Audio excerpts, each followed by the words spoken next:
టమాటా, ఉల్లిగడ్డ, petrol, diesel, బంగారము, వెండి ఇవి ఒకదాన్ని ఇచ్చిపెట్టి ఒకటి ఉండవు.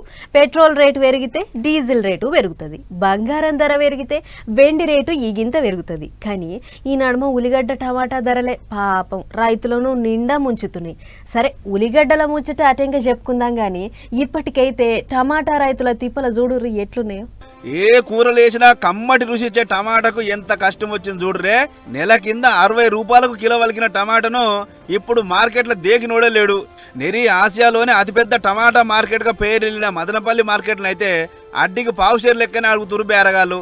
మేలు రకం టమాటా మొన్నటిదాకా 15 రూపాయలు కిలో వలికితే ఇప్పుడు కిలో 5-6 రూపాయలకే అడుగుతున్నారు. అదిగిన నానా రకాల కొర్రీలు పెట్టి. ఇక రెండో రకం టమాటా ధర అయితే మరింత అద్రగనం. కిలో రూపాయికి ఇస్తావా ఆటానికి ఇస్తావా అని పరాశక వాడినట్టు నడుస్తుంది బేరం.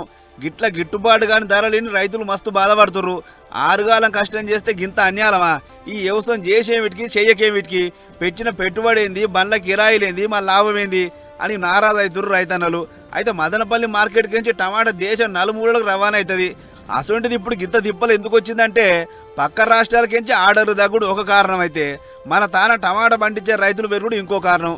అట్లా అన్ని దిక్కుల దిగుబడి పెరుగుడుతో టమాటా రైతుల కష్టాలు పెరిగినాయి.